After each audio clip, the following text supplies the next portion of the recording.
10's YouTube channel. So everything that's said is public, just so you know. Good evening, Fremont County. My name is Chris Anderson. I am a lifelong Fremont County resident, a graduate of Riverton High School and the University of Wyoming. I am here to introduce our presenters. Today we have Missy White to provide education about how, I thought it was fast, but apparently it's not fast, it's FATS. Anyway, the Fremont County Air Service, which is, they've been working on keeping our airport here for a lot of years. And then after Missy talks, Kyle Butterfield is going to provide an education about our air service, and he's got a PowerPoint, to show us. And I asked him to come because I was at a city council meeting, and I asked him a lot of questions about how the airfare is priced and how it's funded, and how come sometimes I have to pay this much for a chair in the airplane, and so that was very informative, and I wanted him to come and explain it to the rest of the county. Then we're going to hear from Tim Nickel concerning Wind River Transportation Authority, and I call it the Blue Bus, because when I worked at Fort Washakie, many of my cohorts rode the Blue Bus to work from Lander or from the college here, and then they didn't have to, so that was very convenient.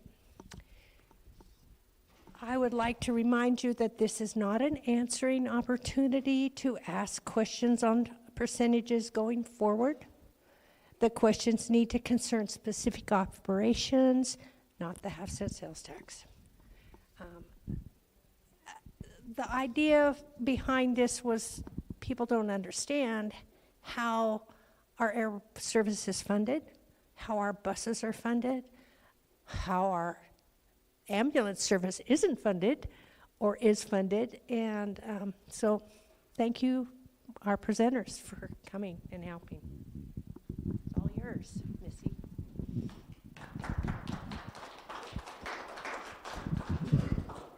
Thanks, Chris. Thanks, everyone who's here and listening online. We appreciate that. I'm going to talk a little bit about how Fremont Air Service Team, or FAST, came to be, and the many stages we've done. Essentially, it's been 10 years of pushing a rock uphill. And the rock, despite our best efforts, the rock keeps getting big and the hill keeps getting steep. So a little bit of background, and then I'll show some slides. So we won't do death by PowerPoint tonight. There is some PowerPoint coming, but not a huge amount. So first, let's use the Wayback Machine. In 2013, and early in 2013, the CEO of Great Lakes came to a Riverton City Council meeting to apologize for the poor service that was happening at Riverton Regional Airport. Promised things would get better. Sadly, they didn't. In part, in August of that year, the required training hours for the second seat in the airplane went up substantially to 1,500 hours, and that led to a challenge with pilots being available to fly. And that was one element of that. Other changes were a part of having pilot availability, like the military was shifting to more drone pilots than airplane pilots, and that was a common feeder into that pool of commercial air pilots, were folks coming from the military. So that made things really hard for smaller businesses like Great Lakes.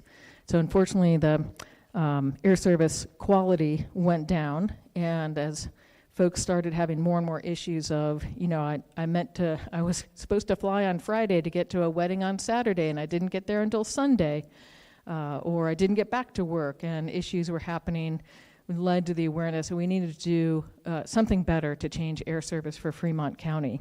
So in spring of 2014, Fremont Air Service Team, or FAST, was founded to try to look at alternatives. The challenge was, we were jumping up and down and waving our arms, and there was nobody who wanted to come serve a small regional airport in rural Wyoming. And much as we wanted to try to do something, it was really tough. There was just no one out there. It was like we were just yelling into the wind. There were some opportunities. The state was also aware of this challenge. And another reason of fast forming was that we could join with Wyoming Aeronautics through Wyoming Department of Transportation for a possible funding option, where if we were to get someone to provide service, knowing we would have to provide some funding for that, that funding would be split 60-40 between the state paying 60 and local community paying 40. Well, we weren't the only airport in Wyoming struggling. Sheridan, likewise. Folks probably remember, maybe folks do, but Worland used to have air service. Worland hasn't had air service for a long time. Great Lakes ended up ceasing service in Sheridan, still flying here in Riverton, and Sheridan was able to start cobbling together an interesting partnership with a chartered scheduled air service called Denver Air Connection. Sadly, by the time, or in between when Great Lakes left and DAC started, TSA left in Sheridan, which was unfortunate. So that DAC, Denver Air Connection, started in 2015 with Sheridan. And by early spring, late winter, Sheridan was realizing, gosh, much as we love this, it's a wonderful service, fantastic commercial service or customer service, the cost for this is really challenging, and they needed a partner. And we're like, pick us. So we teamed up. We started working with Denver Air Connection formally in early 2016 with the first flight servicing what's now Central Wyoming Regional Airport, July 1st of 2016. And that was a shared flight. It was kind of a round-robin flight, so it would overnight in Sheridan, come to Riverton, pick up passengers, and until TSA returned, you came in on the tarmac and had to be escorted out because you had to go through security in Denver. But at least you could get to Denver. So that was good. And so we started rebuilding our air service with that, which was awesome. DAC continued to provide great service to us as well. The hiccup was they didn't have any partners with any of the big airlines. And so if you wanted to go beyond Denver, as understandably many do, you had to then have a second ticket on another airline to continue to your destination. So functional, but also problematic. If you had luggage, you had to go check it again. If one flight was late, while DAC was very understanding of air travel issues, other airlines were like, yeah, whatever, that doesn't matter to us. If you missed that flight on a legacy carrier, they're like, tough. So that was challenging. They did ultimately get some level of agreement with United through Denver, so your bags could be checked all the way through. Challenge with that, they didn't have what we call the code share partnership. So code share is the tightest type of relationship. So of all the price buckets available for any given flight, with United continuing on from Denver, the ticket prices didn't offer the most affordable. And so we kind of hit our max of folks who could use that service, much as folks liked it. And again, we weren't the only airport in the state having these challenges. And at this point, the state switched to what they call the capacity purchase agreement. So oversimplified, call it bulk buying.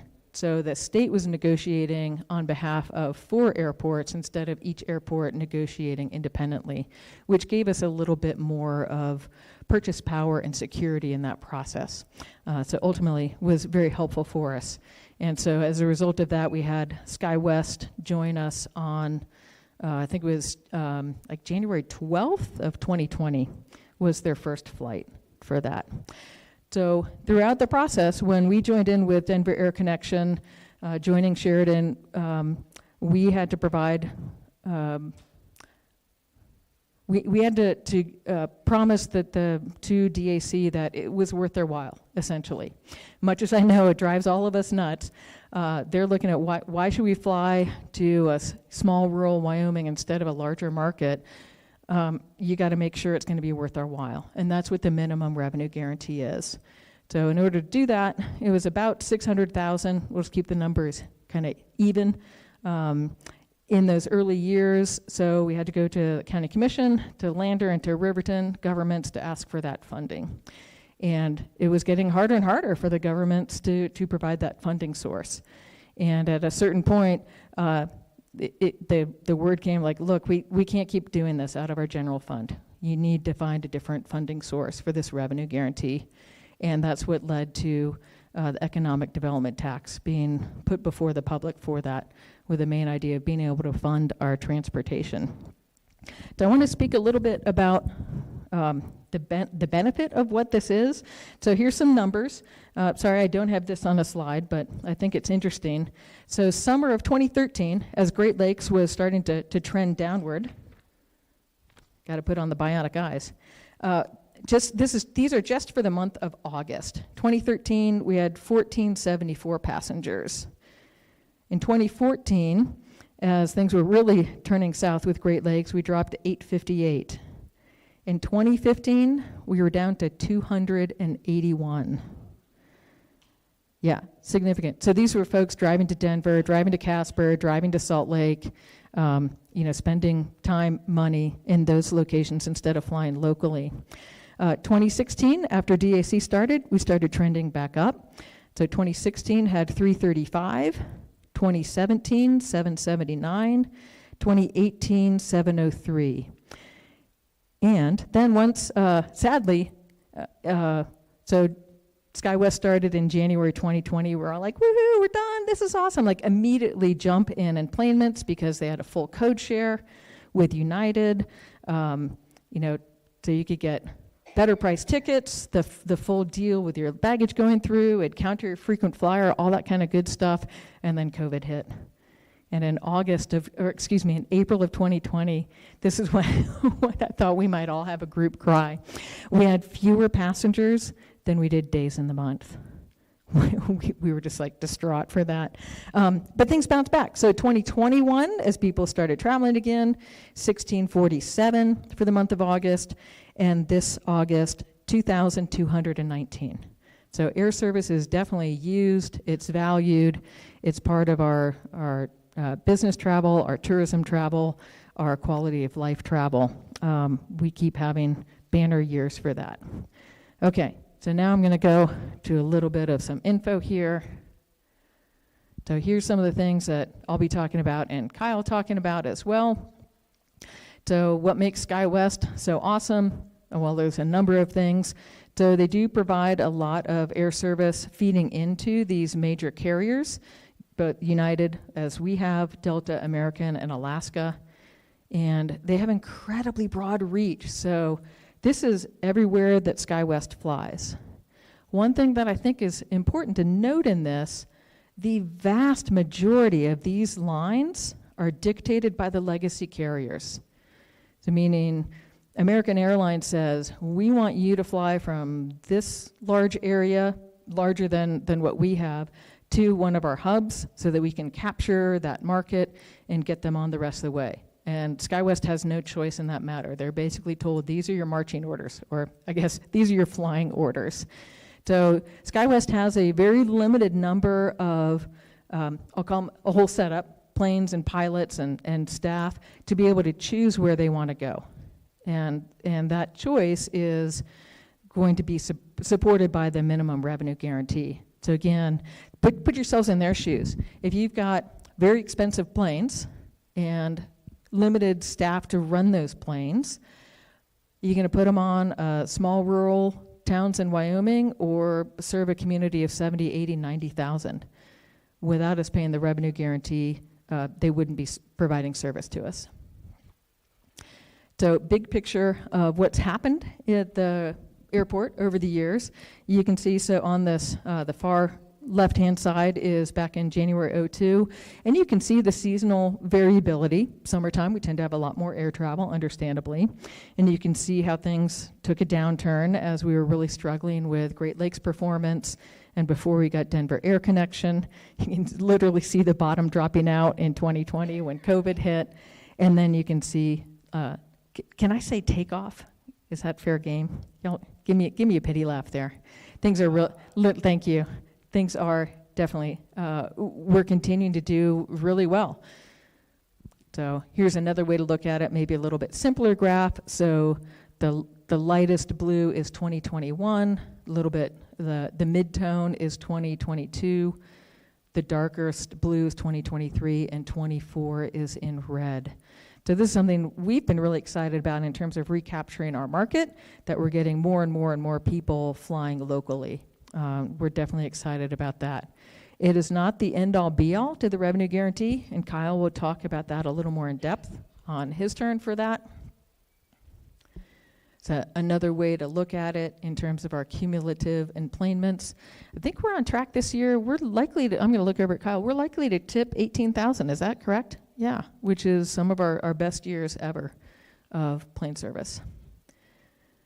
So this will be the last slide I'm going to talk about. So I mentioned that we're part of the capacity purchase program. So it's a statewide program. State Aeronautics, which is part of Department of Transportation, negotiates for the capacity purchase program.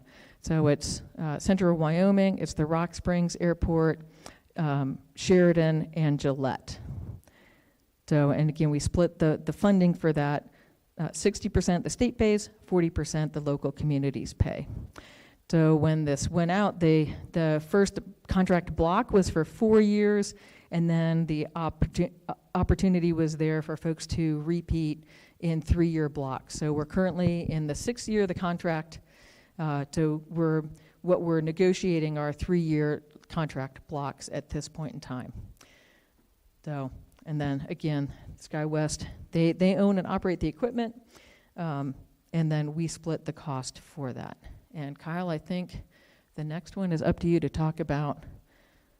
We're gonna start, we hope, with fairly simple explanation of what the MRG is all about, and then we'll add a little bit of complexity to it. Thanks, Missy.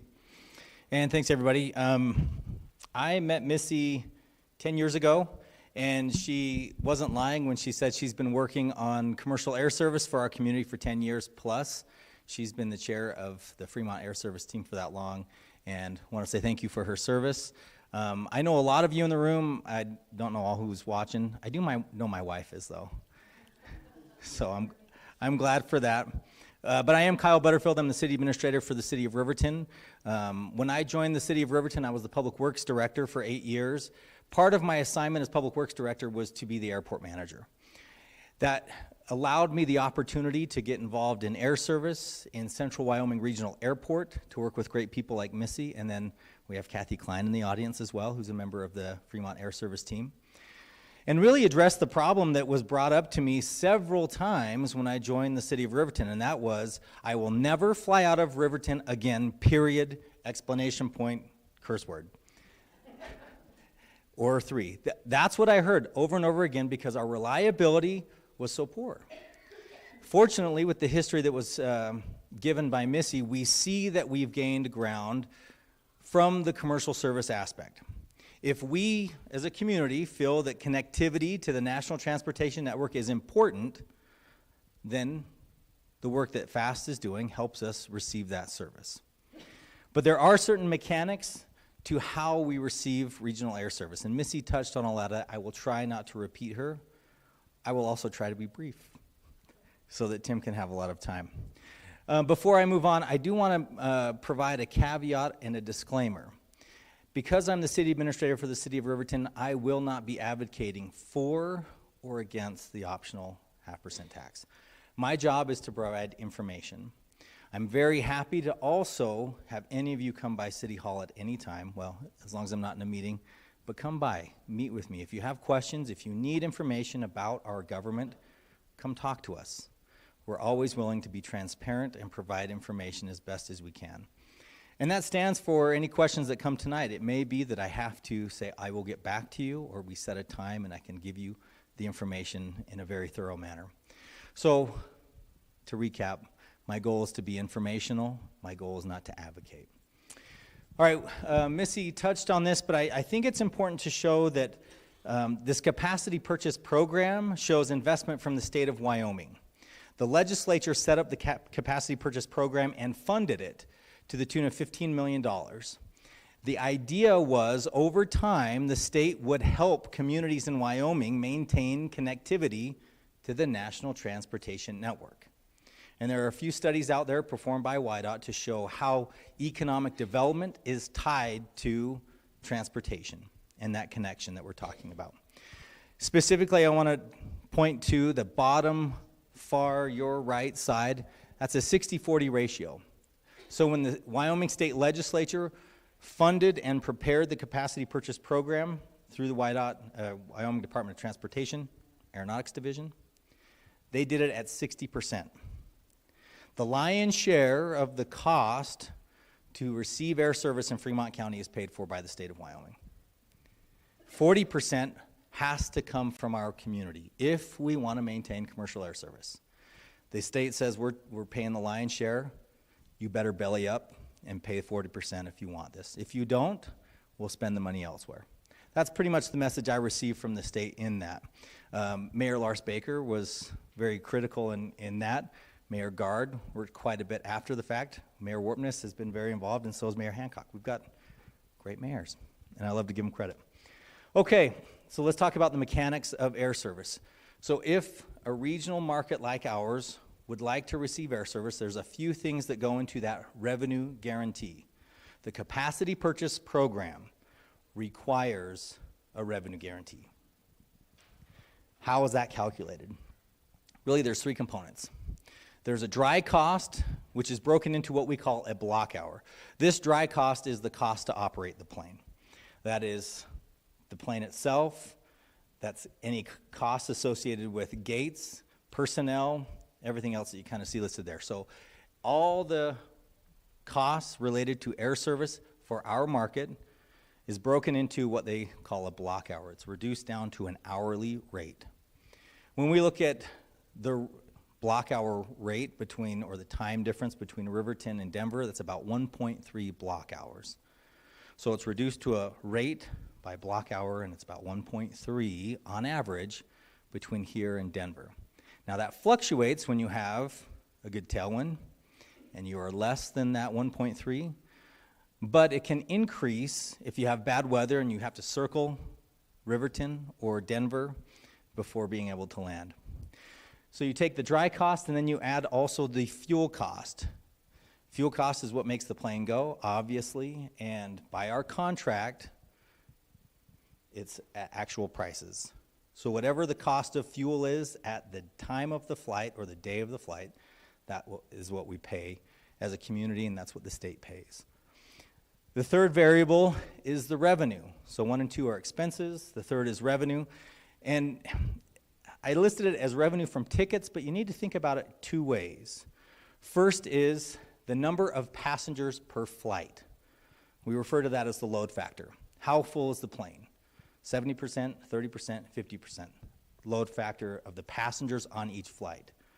The next variable that's very important is the cost per passenger. So that's whatever the fare is. I like to tell folks that when it comes to the revenue guarantee, you could have one passenger pay $10,000 for a ticket and you'd hit your revenue guarantee. Or you could fill the plane by really cheap tickets at $50 a seat, and you could fill the plane, but would you really max out the revenue on that flight? I hope I explained that in a way that made sense, but I want to bring up those two important variables because you want to fill the plane, but you also want to maximize the revenue per seat on the plane. And as I've talked to folks in the community, everyone would love cheaper airfare. Cheaper airfare is valuable to fill the plane, but it may impact how much of a revenue guarantee has to be paid for each flight. I want to look at this a few different ways. And then you'll notice on the bottom there, it's actual. So fares are allocated over the total flight length.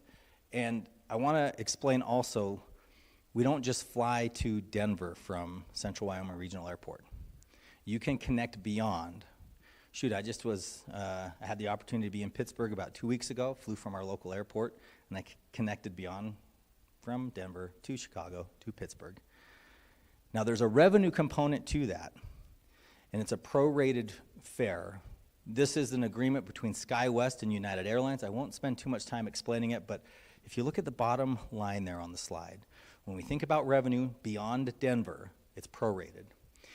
And typically, it's by the length of flight. Shorter flight, we get a higher percentage or proration.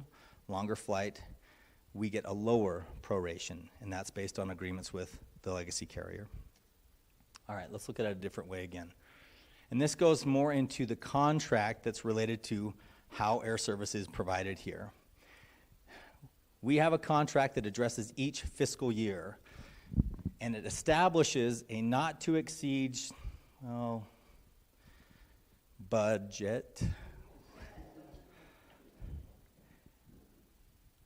All right, it's near the end of the day. So budget, but misspelled. We have that in our contracts that establish an estimate before we even start flying of how much that revenue guarantee is going to cost. That then informs us and the state how much we need to provide from that 40 and 60% split.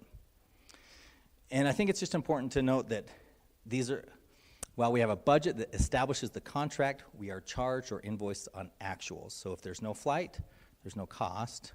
Obviously, we want the flight. Cancellations kill our reliability. And then load factors and ticket fares, I've already talked about that enough, so let's move on. Let's look at how we calculate this again. And it's just another way to talk about the same thing. So as we talk about the revenue guarantee, first we take the dry cost and the fuel cost, add those together, and you subtract it with the ticket price and the load factor. That is the revenue guarantee. If you like visuals more than you like math, there is a total cost that's established to provide air service in Fremont County. As I mentioned, we have a projected budget that shows what this total revenue generated from the flight itself will be. We put that in and we plan as a team how to cover the excess that's left. So that difference is the revenue guarantee. So if you look, you have total costs, you have the amount of money that's generated organically, if it's okay to use that word, by our market. We project this in the contract, we project it in our budgets, we pay off of actuals. All right. As we look at some of the numbers, I think it's important to run through some of these. I mentioned that there is a projected budget. When we started air service, and there, again, a potential 10-year contract, 3-year increments, we are in the last year of the second contract extension, so year 6. The contract budget when we started in fiscal year 20 was estimated at $1.5 million. The local share would have been about $600,000. You can see as that escalated. After COVID hit, we had an opportunity to work with the state and SkyWest. There were some amendments to the contract. You look at fiscal year 22, you see a little bit of a jump there, $1.8 million projected as the budget for that, or the contract. And you can see the community amount. That's funny. Fiscal year 25 is in red on my screen. I was going to say look at the red one, but I don't think you see it. So if we look at fiscal year 25, you see a significant increase. The projected amount of the revenue guarantee, not the cost to provide service, the revenue guarantee is $4.1 million, which means we are projected as a budget in this fiscal year at $1.6 million to maintain commercial air service in our community. That's a pretty big jump. Let's look at it at a block rate component, all right, because I told you that's how we're charged. That was the budget. This is the actuals of how it's calculated from a cost standpoint. We see a 40% increase between the two contract periods, fiscal year 20 to 23, 26% just from fiscal year 24 to 25. So June to July, just recently we saw that increase based on the block hour amount. So we started this project at $2,373 per block hour. Right now, as we continue this project, it's $4,343 per block hour. So chalk to chalk, that 1.3 average block hour, that's what we're being charged per flight. When we look at the actuals, this is to help provide information about the optional 0.5%. Ms. Harris, our Administrative Service Director, City Clerk, I asked her to prepare this table for me today at the top that shows the actuals to date. And you can see it broken down by community as it relates just to commercial air service. In total, 2.8 million. I also wanted to contrast that against the actuals. Not necessarily what we just went through as far as the contracts, but the actuals. By fiscal year, you'll see, well, we've received 2.8 in revenue, we've expended roughly 1.8. You'll also notice that in fiscal year 20, 21, and 22, those are in red. You can kind of see that. If you compare versus the line above, which is Fremont County at 40%, that's just taking the total, multiplying by 0.4, you'll see that there's a difference. In fiscal year 20, it was 219 versus 118 that was invoiced. 21 was 483 versus 333. And then 22 was 587K versus 402,000. Why is there a difference? The answer is Governor Gordon believes in commercial air service in Fremont County, and so does the legislature. With COVID, relief monies were provided by the federal government through the CARES Act, CARISA, and ARPA. The state designated some of those funds that they received to assist the capacity purchase program, and therefore we saw a savings of what could have been charged versus the actual of roughly $430,000. Moving forward, we've had a lot of questions about, well, why is the tax at 20%, and why has the PAC and FAST worked to increase the 20% that was allocated towards air transportation? Well, I hope you see the answer. It's because the cost for air service has increased. Now, fortunately, we have what I would call a balance in the funds that would be a reserve. Part of the reason why that's there, and I didn't explain this very well on the other slide, so let's go back. Part of the reason why that number difference is there is the model was based off of receiving 2 flights a day. We didn't. In fact, we only recently returned to a regular twice daily schedule. So there's a reason why there is a gap. There's a reason why there is a fund surplus, which is in a reserve that helps us with air service.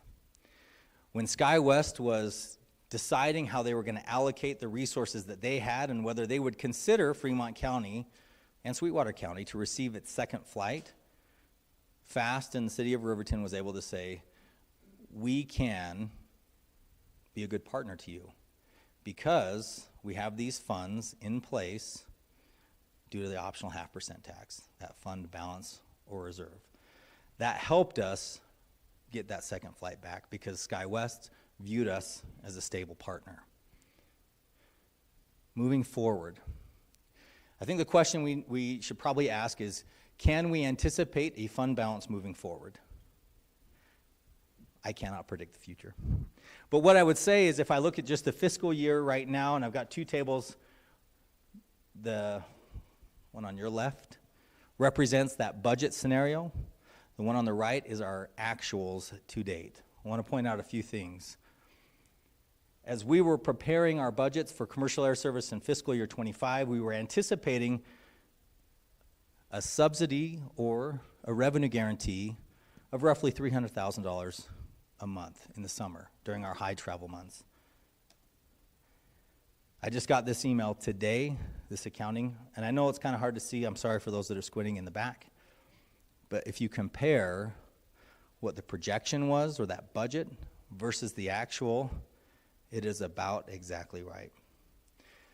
July projection was 343. We paid 330. Well, I shouldn't say we paid 330. The total amount was 330. It does get broken out into 60-40 split. I should clarify that. 311 for August, 355 in actual. And for September, which we just finished, it was projected at 313, and the actual was 331. So we've had wonderful performance, and I'm very enthusiastic about it. To have 2,000 passengers a month is something that our airport hasn't seen in a long time. I think that shows there's a market for commercial air service. I think that shows there's a need. But in order to continue, we have to find a way as a community to cover our 40% of the revenue guarantee. I want to point a couple things out too. Remember how I said the average fare is important? We projected an average fare of $130 as we were budgeting this. The actual, if you look at that circle there, for September was $94. This is average across the board. So if you flew to Denver and you're like, I know I didn't pay $94 for my one-way ticket, you have to remember that prorated model I talked about earlier. We were thinking we'd get $130 a ticket. We were getting $94. Oops, I thought I had another action item. I don't.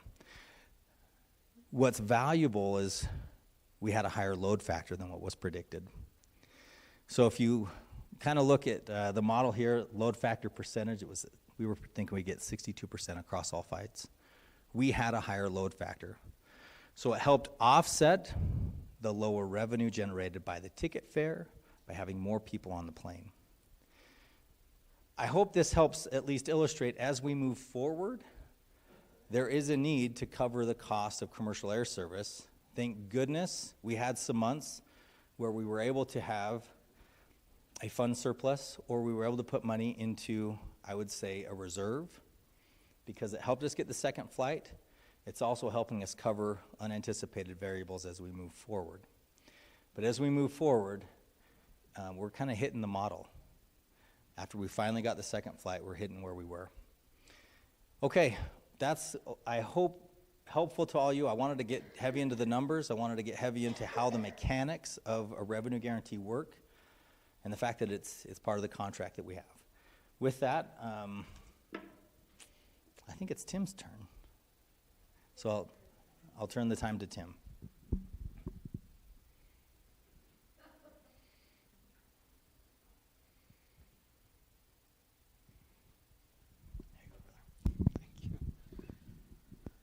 Alrighty, so as I've been introduced once or twice, I'll preface the entire thing as saying that when I applied for the job, nobody ever told me there'd be this much public speaking. So I'm not the pro at it, but I'll give it my best shot.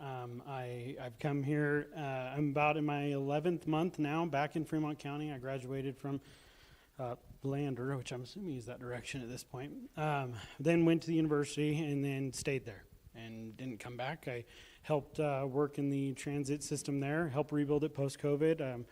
I love my work, and there was only ever one job that would have had me leaving the university, and that was actually Gary Michaud's job here at WRTA. The reason for that is because from a public transit professional's perspective, there's one agency, in my opinion, that has the potential to create the largest impact in the state of Wyoming. Now, I've said that too much. I'm not going to bore you with my passion for it, but I do firmly believe that WRTA stands to be the most impactful, most efficient transit agency in the state. Now with that, I'm going to provide kind of a 30,000-foot view of how transportation funding works and what has been utilized with the HAPR and kind of what we've done with it so far. So I've kind of hit some of those points, but who is WRTA? WRTA is a 5311 recipient. So we are a regional transit provider for Fremont County, Wyoming. We are not specific to Riverton. We are not specific to Lander. We are Fremont County's rural regional public transit provider. So that is identified by our 5311 recipient stamp. Some of the things to note is we provide fixed route and demand response services. Those modes of transportation could look differently. We can apply them to whatever suits the community's needs. And if you want any further information, because I could go on for hours, but I'll just encourage you to go to our website, and there's a little more information there. That being said, so what is 5311? FTA 5311 is it's our operating grant. It's where we expend our administrative funds, our maintenance funds, and our operation funds. They're broken out within the 5311 umbrella. What is the purpose of those funds? It's essentially to fund public transportation for rural areas. 5311 is specific to areas that have a population of less than 50,000. There are only two 5307 recipients, which is over 50,000 in the state of Wyoming, and that is Casper and Cheyenne. The goal of those funds is to provide accessible, reliable public transportation services or transit services that meet the community's needs through both fixed route and demand response services. Now we have another source of primary funding, and that's our 5339. That's our capital grants, our buses and facilities. I should also mention that these are both formula grants that the state applies to the FTA for, and then us and many other providers in the state apply to the state, and then are subrecipients of those FTA funds. So these are both formula grants. In our 5339 is capital grants in our buses and facilities. What that does, it provides us another avenue of funding, matched at different percentages, which we'll get into in a moment, to provide funding to replace, repair, or improve buses and bus facilities. That can look a lot different. It can look like your initial investment for software. It can look like upgrades to your buses, destination signs, things like that, or buses in general. And the goal is to help transit agencies upgrade their fleet over time and infrastructure to provide better service. Oh, other way. Did I hop off that? I did, okay. So 5311 local match. I'm going to keep this really simple. But when we apply for those 5311 funds, we are required to match those funds locally at different percentages. And I had mentioned before, we have administrative, maintenance, and operational. Each of those carry a different, or not different, but some the same, but a local and a federal share of that. Our administrative and maintenance is a 20-80 split. We come up with 20% funds, they will match, they will contribute the 80%. Our operation, which to me and most transit administrators in the state seems backwards, we have to come up with 44% of our fund, or for our match, and they come up with 56%. It'd be a lot easier if we could do an 80-20 on that, but we don't. So, and then where do we get those funds? We can come up with state or local government funds, which in this case is the 0.5%. We'll get in that in a little bit. We can accept donations, which for a local match requirement of close to 600,000 I would be very impressed if we had a donors base of that size. And then generated revenue. We have some avenues to generate our own revenue. 53 local match, 5339 local match looks similar, but the funding the match requirements are broken down. Equipment, construction, and non-vehicle projects are matched at another 80-20 split. For ADA specific vehicles, it is a 15-85% split. So WRTA is going through a very large procurement currently and into the next fiscal year for a total of 7, when the project is done, ADA vehicles. Of that, we will only put forward 15% of the total cost. And then non-ADA vehicles, kind of an influence to make sure that all of your vehicles meet the ADA requirements. They do a 50-50 breakdown. Same sources of local match funding, by the way. State and local government funds, donations, or generated revenue. Local match before and after. I find it necessary to kind of specify that WRTA had employed a lot of contracts for service, generated a lot of its own revenue prior to the tax. Year over year, as regulations have changed, those methods we used to generate those funds have changed, been restricted, or discontinued entirely.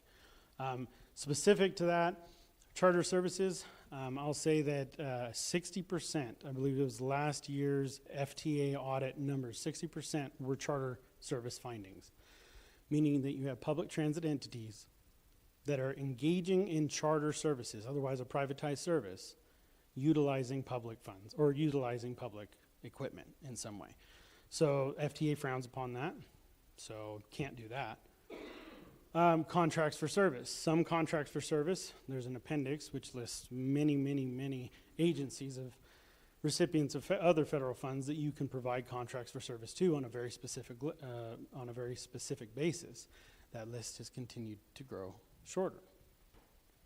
So after the 0.5% sales tax solution, it introduced the local match to WRTA that was compliant and stable.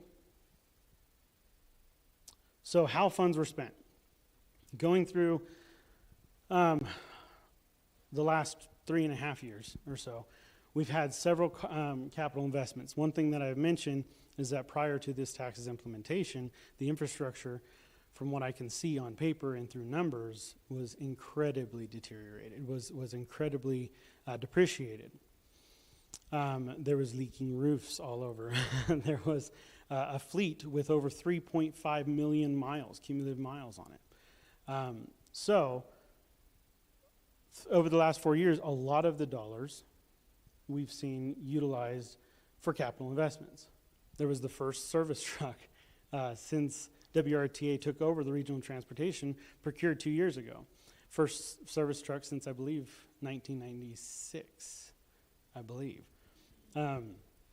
3 new ADA accessible minivans. Brand new, they only had 40 miles when they showed up. 6 used buses. This came from a moment in time when WRTA was incredibly desperate. There was only one operational bus in the garage at that time, so a lot of used buses needed to be procured in a short amount of time in order to fulfill our mission of providing that transportation to the community. And then 4 new buses for a total of $804,000. $804,884. And then you can see in our operating, as things picked up post-COVID, the operational impact as well. So it's worth noting that the local share in these years that were totaled, $1,375,955, leveraged out of these grants, $3,090,802.91. So how the funds will continue to be spent moving forward, WRTA has a desperate need for a revitalized fleet. It took a while to get the ball rolling, a while to get these 5339 funds secured. So now we are moving forward with a procurement strategy that over the next few years will leverage out $1 million to replace that fleet, modernize the facility, and get WRTA back up and operational to where it should be. Our 5311 funds, it's worth noting that the operational match, it's essentially the balance of the 0.5% funds, seed that local match for our operating grant, our 5311, and then we offset that with more industry standard means of revenue generation, advertisement, route service guarantees, local government subsidization, if that's a discussion we had, and then that encompasses our total operational budget local match.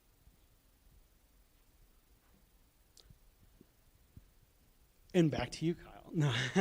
Is there anybody who has questions on ground transportation? Is the federal government, are they requesting that you start buying electric buses? That's an excellent question. They certainly incentivized it with a whole unprecedented amount of funding for electric buses. And I've said this a couple times, and this is my opinion just as director of WRTA. There's an application for electric vehicles, but do I see that application in rural Fremont County? No. And I can see my a lot of shaking heads. There's a lot of distance to cover in this county, and those aren't going to cut it. Now, do I think there's a hybrid model that might be more cost effective, maybe lower the overhead on our fuel costs? Maybe. But currently the buses that are being procured are typical. They're efficient, much more efficient than they used to be. Diesel chassis and gasoline chassis as well. Yeah. What communities do you serve? Currently, we have some of the communities that we serve on our 96-mile fixed route that loops all the way around. It goes Riverton, Hudson, Lander, Ethity, Fort Washakie, Kinnear, back through. Now, what we would like to do is see those services expanded. If we are going to be a regional transit agency, we need to be a regional transit agency. Why is Du Bois not somehow connected? Why is Shoshone not somehow connected? How do we do this, right? That falls right in WRT's wheelhouse. How do we secure the local match? Is the state on board? I can tell you, yes, they are. So then what do we do? How do we do it? What do we build? It starts with conversations right here. I've had a feedback link on our website and our Facebook page. I haven't gotten any responses, but getting that community involvement. I just sent out invitation, and I'm hoping some of you received it today, for our first annual open house, October 28th, 26th. Come by. We'll tour the facilities. We'll show you our operation, show you our shop. So getting the community engaged so that way we can better serve in being your public transit provider. Yeah. Oh, right.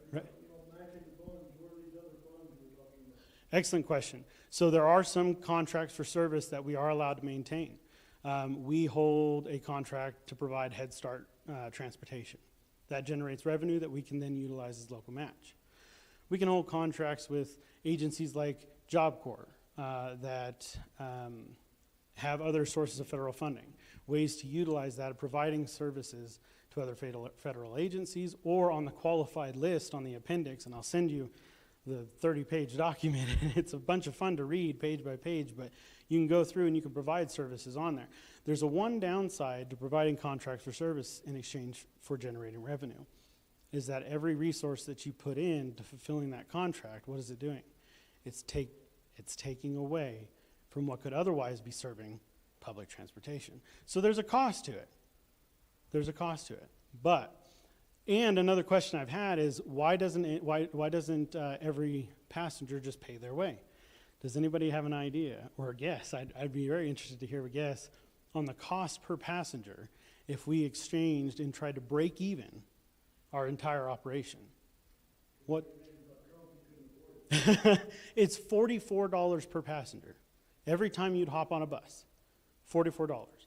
So if we threw up the fare right now from $2 to $44, what's going to happen to ridership?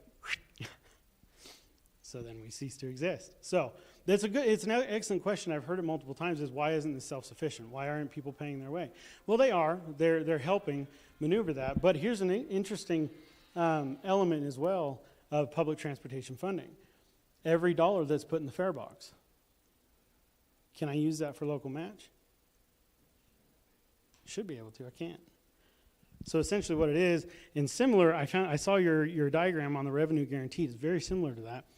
It essentially goes directly to your costs and deducts from your reimbursable amount on the grant. Interesting. It extends your grant further. There's some perks to it. So there's limitations in transportation funding. What can we do? How can we overcome that? There's books and books and books on transportation funding, and I read them. I actually don't read them for fun. I read them because I have to. But is there any other questions on public transportation funding? Yeah. When was the last time you had an increase for fare? For fare. Interesting, it was post-COVID. I believe in this, I'm going off of historical information. So I believe that post-COVID, WRTA resumed operations as a free fare system. Sometime along the way, the industry, a year or so, the industry started transitioning back onto fare. And it was expected to do so. So then we reintroduced $1.50, and then it went up to $1. So since, I believe, and this is going to stretch, it's going to be like, don't quote me on it kind of content, but I believe 10 years ago, WRTA was charging $1. So we've increased it 100% to $2 in 10 years. So I'd say that's not bad. But regardless, that answers your question, I hope. Any other questions? Excellent question. And I kind of want to put a challenge out over to here. So I would say that when we're closing out this fiscal year, we're getting really close to 38,000 passengers in this fiscal year. So that does position WRTA as one of the top providers in the state. There's a huge gap, and I want to provide this to you as well, from Jackson Hole and UW's transportation system. Jackson Hole continuously provides transportation to a little over 1 million per year, 1.2, and then University is just under 1 million. It varies between 750 and 800,000. So there's the top two performers, and then you've got WRTA down here, 40,000. I will say pre-COVID, our ridership was up to 76,000. So what has happened, and this is nationally reflected, is post-COVID, we have about a 50% reduction in public transit utilization. So we're about where everybody else is, still providing more rides than the air services now. But no, it's also a much less costly service. There, what was I believe somebody said, a mile of runway gets you to, or what was that? A mile of runway? Yeah, yeah. And then I said a mile of roadway gets you to the airport. So, anyways. So when you're saying 38,000 passengers per year, is that 38 separate rides, or is that counting one person 10 times or 50 times? So the way ridership on public transportation is utilized is every time there's a boarding or an alighting, that individual's counted, right? So they could take the bus over to Riverton in the morning to work from Lander, and then when they get back on that bus to head back that evening, it's counted as two riders, right? So it's measuring utilization, not necessarily, John Smith, the individual. Right, right. Any other questions? I'll hand it off to Kyle. Yeah. Or who's next in line?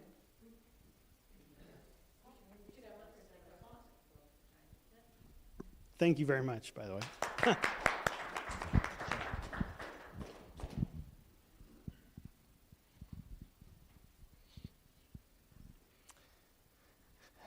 So we need to offer $2 rides to Denver, is what we're hearing? Hal? Why did they change the name of the airport from Riverton Airport to this obscure, like it's somewhere in the middle of Wyoming? Okay. So question for those online, I don't know if you heard that. The question was, why did the airport name change from Riverton Regional Airport to Central Wyoming Regional Airport? Part of it was to make sure that it encapsulated the audience that it serves, and that is Fremont County or Central Wyoming. We have a catchment area, or an area that we serve, that goes beyond Fremont County. We have Hot Springs County, Washakie County, Bighorn County that come down. Recently, our airport manager said we had a few people from Cody come down. So part of it was to better represent the people that are served. Another part of it was some recommendation from a marketing consultant, where right now you have an ability to have better search engine optimization results by having Central Wyoming in there, Wyoming in general in there, rather than Riverton Regional. So part of it was feedback from our consultant about marketing and being able to be more visible through search engine optimization. Part of it was also to send appropriate message to Fremont County and Lander and say, you know what, this is your airport too. It's not just Riverton's airport. So those are some of the reasons that went into that. What did that cost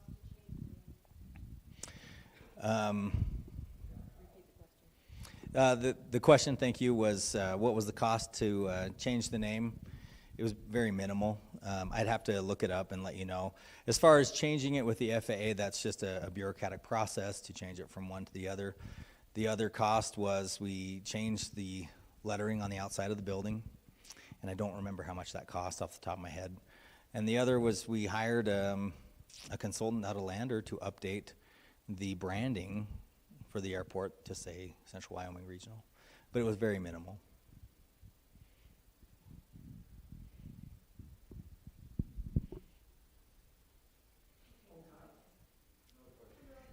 If it's okay, Christine had her hand up.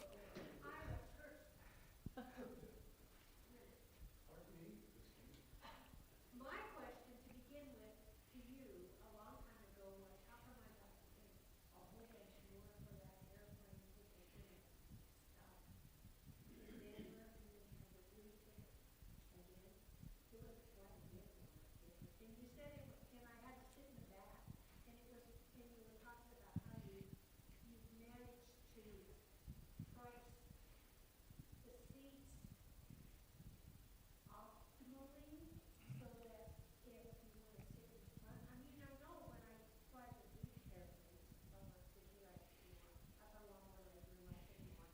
But it was very interesting to me that it was a late ticket, I couldn't change my ticket because it was because I was stopping in the middle of my flight.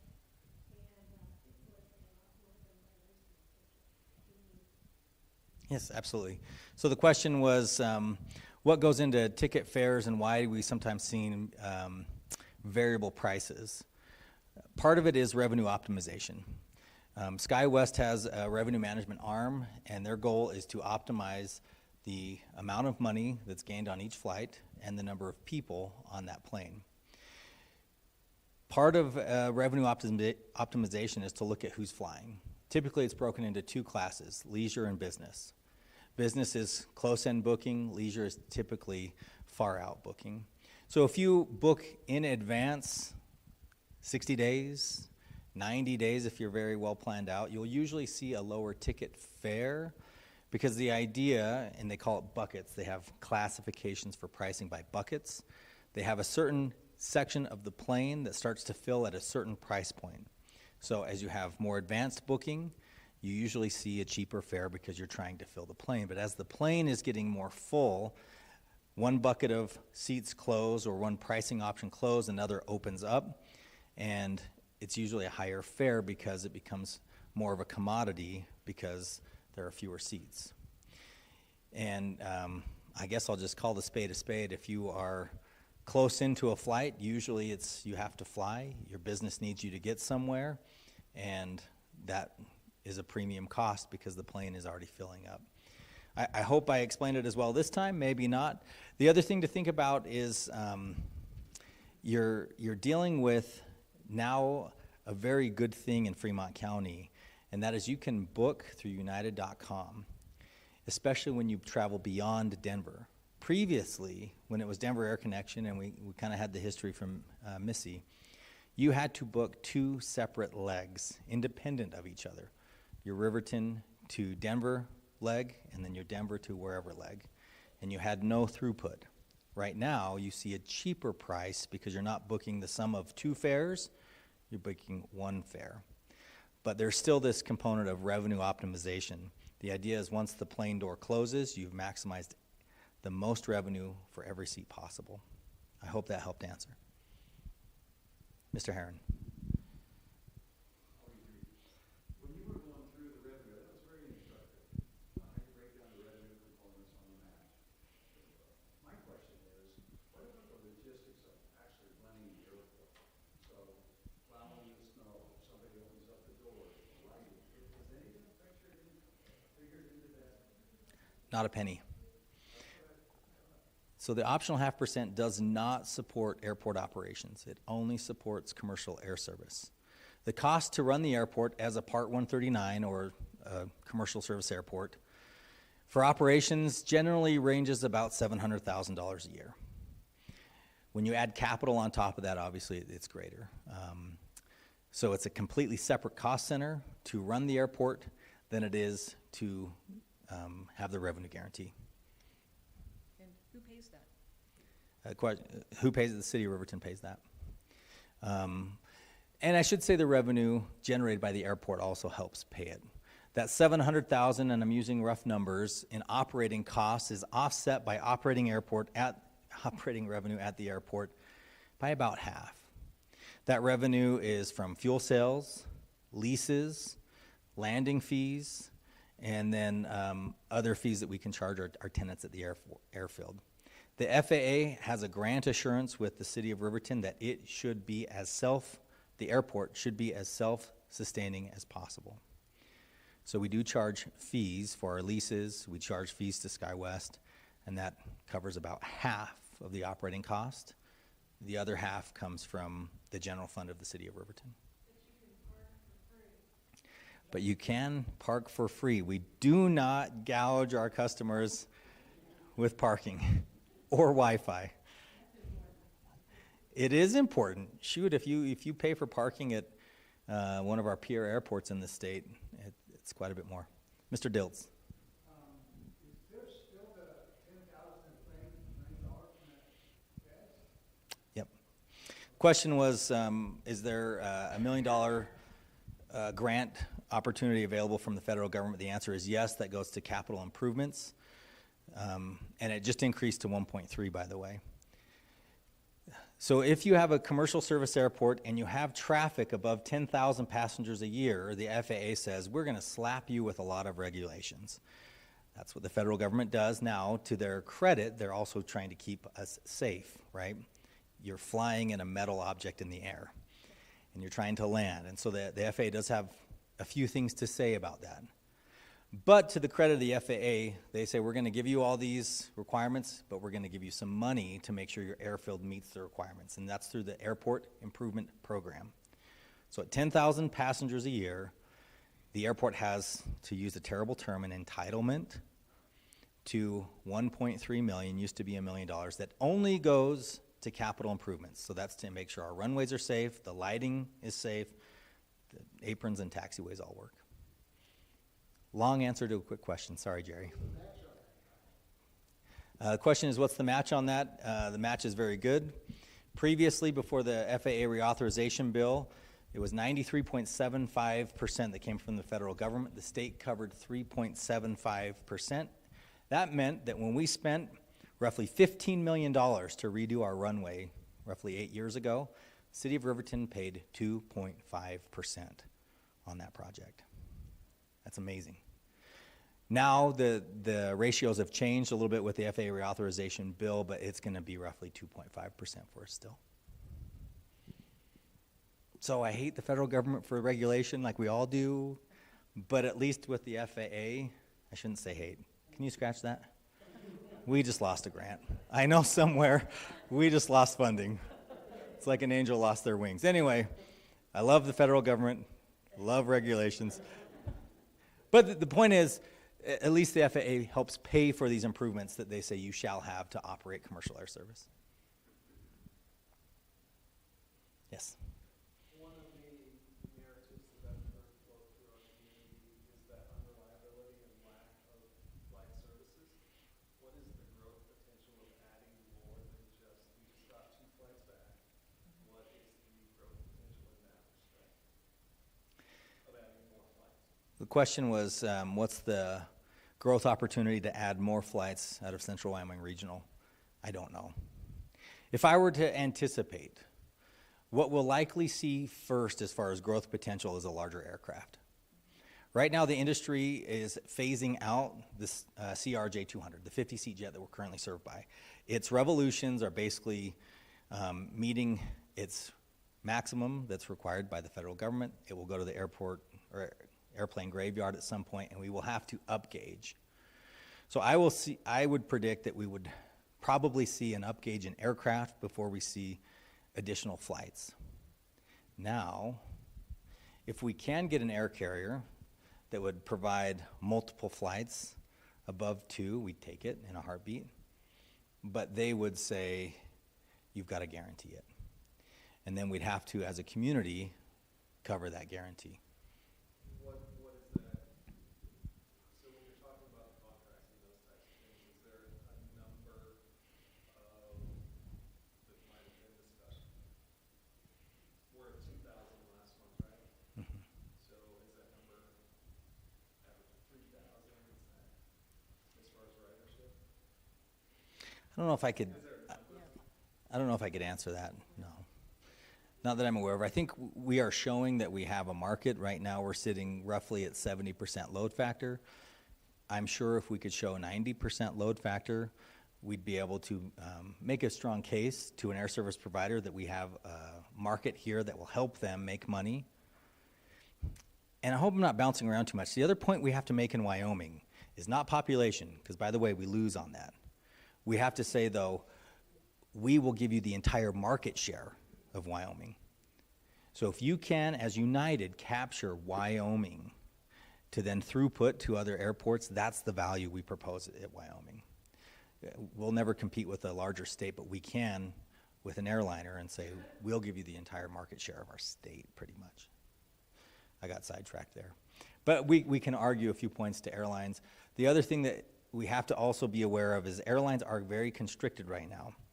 We're coming off a period where the pilot shortage was very real. We're seeing a little bit of a reprieve in that, but now we're seeing it from the airframe standpoint. We're not seeing regional jets manufactured like we did in the past.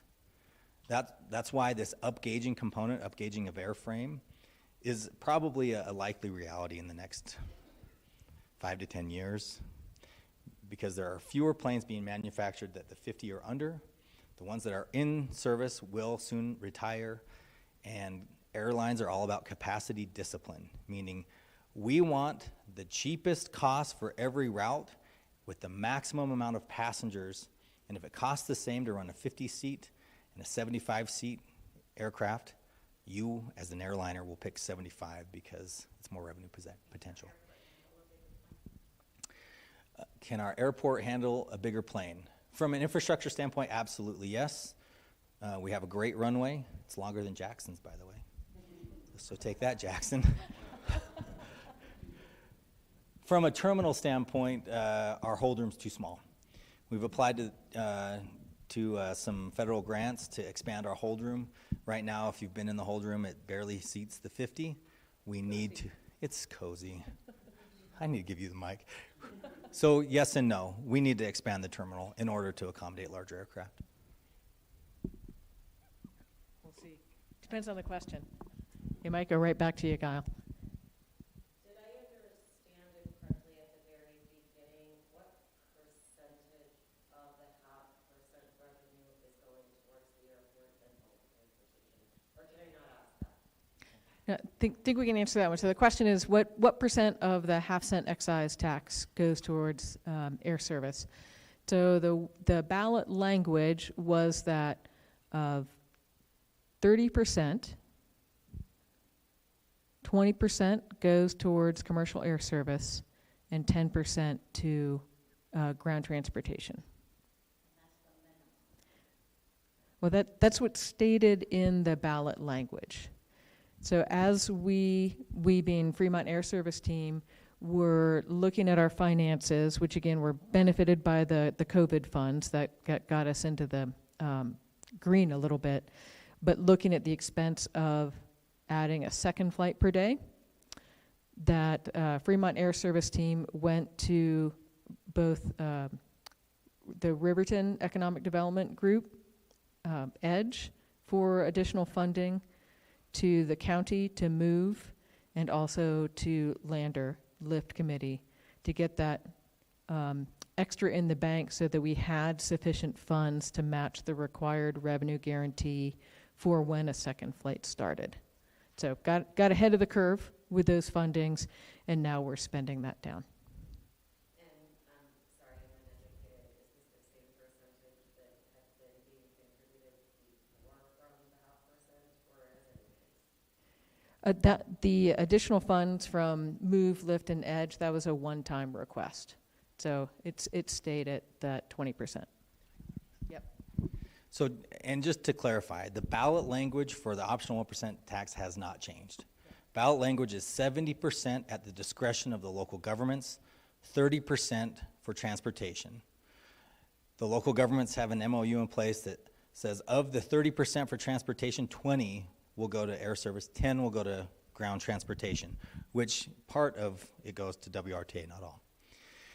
Now, as Missy explained, as FAST was forecasting and preparing and responding to the budgets and service in fiscal year 23, it requests an infusion of money from this optional 70%.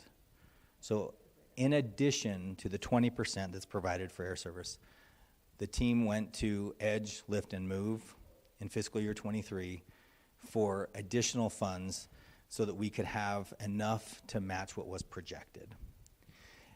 I hope that answers your question. Then I'll take it one step further. We've heard a little bit about the MOU with the Fremont County Association of Governments.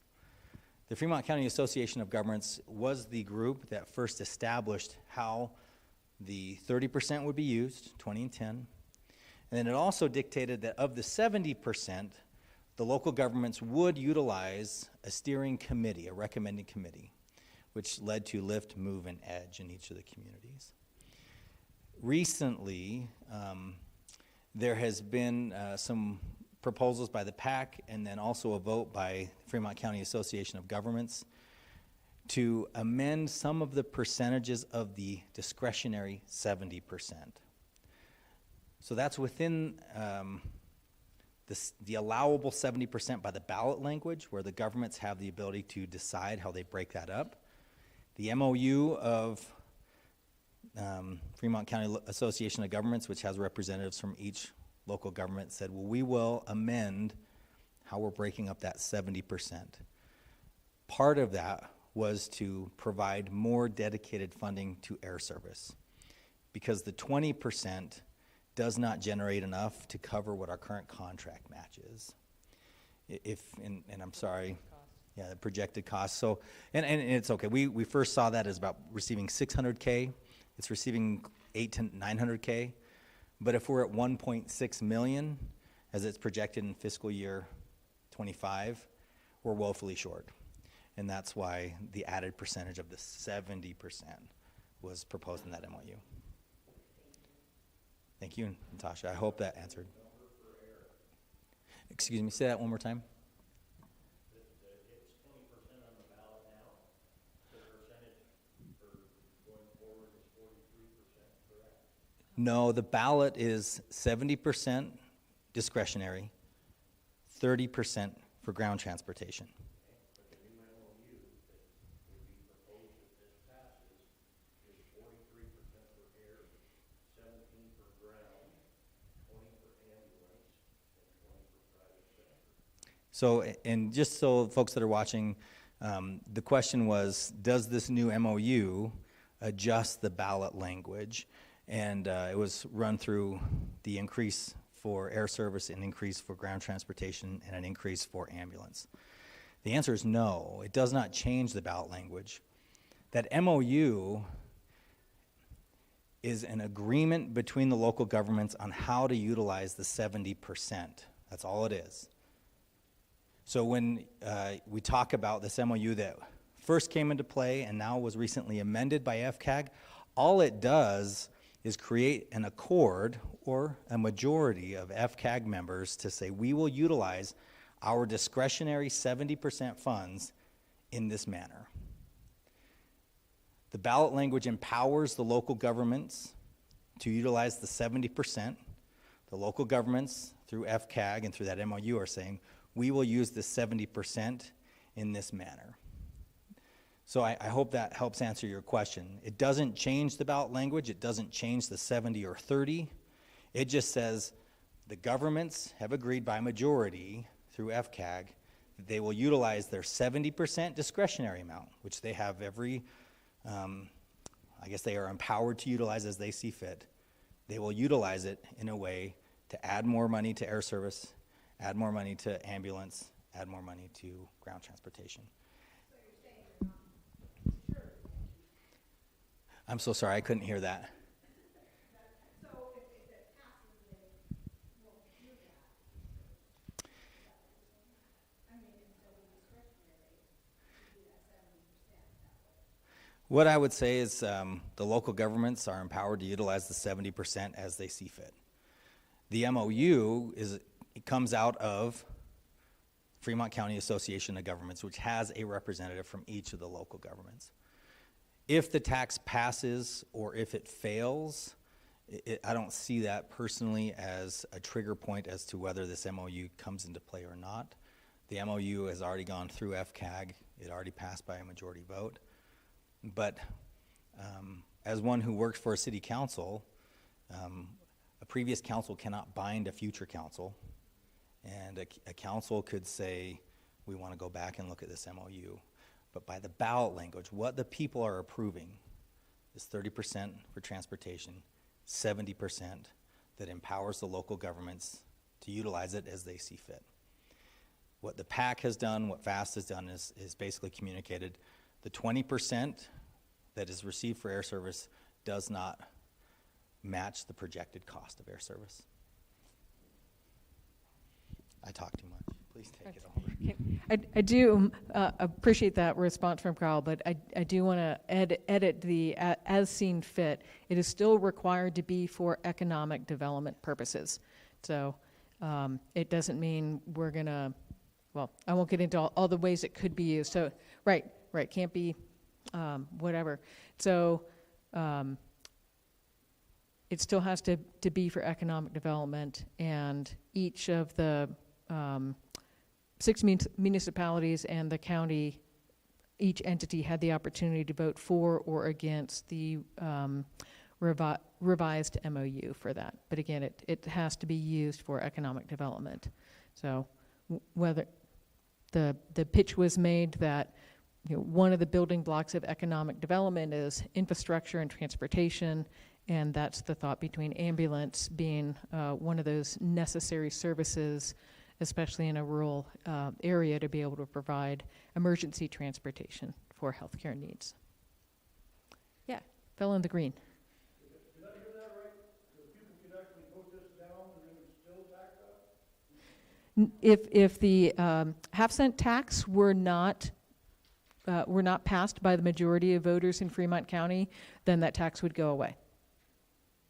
Yep.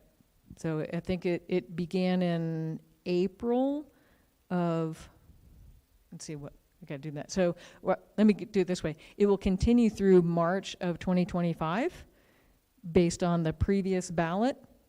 It will not continue if it doesn't pass on the upcoming ballot. So Fremont County would go back to 5% sales tax on taxable items. Yep. I think I saw another hand going up.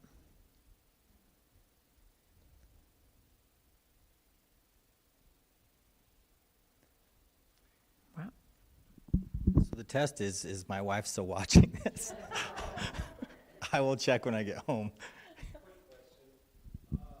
Out of the 0.5% sales tax that's contributed, how much does that bring back into our community? You mean what percentage comes back to us? Essentially, yeah, for every dollar spent at the airport or air travel and such, is there a number that we can equate to revenue gain in our community? So you're gonna get them in Yeah. trouble, because you're gonna get them close back. Well, However, there's some factual. So I'm hearing a couple of questions in your question, Doug. So one is you can get on the Wyoming Department of Transportation Aeronautics website, and they do an economic analysis of the benefit of air service. So that's one answer of what the airport generates. A second one in terms of how this tax works. So sales tax gets collected in Fremont County. General sales tax goes to the state, and then we get a small percentage back. For these special taxes, I believe it's of every dollar of sales tax collected under this, is it 98 or 99% comes back to Fremont County? Oh, Alan's going to say 99. So the state keeps just a little bit, 1% of the collected tax for their management efforts, and all the rest comes back to Fremont County. So it's a huge chunk. That half cent we get back, that half-cent tax, we get almost all of it back in our communities in Fremont County.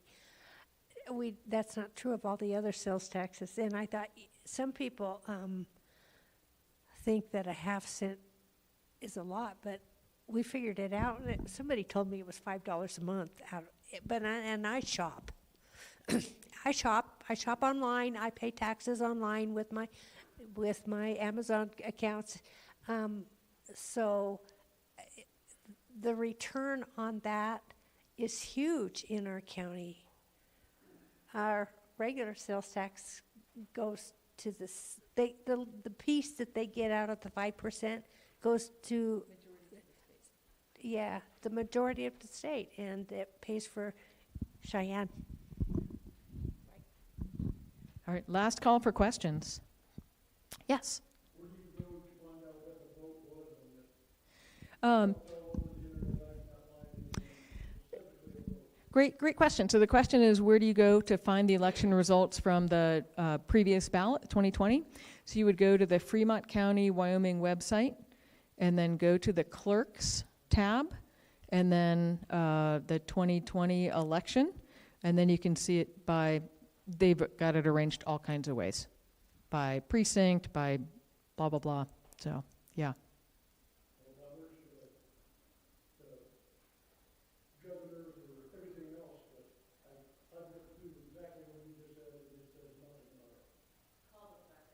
Yeah, if not, if you can't find it, get in touch with the clerk's office and they can send you a PDF of the 2020 compiled election results.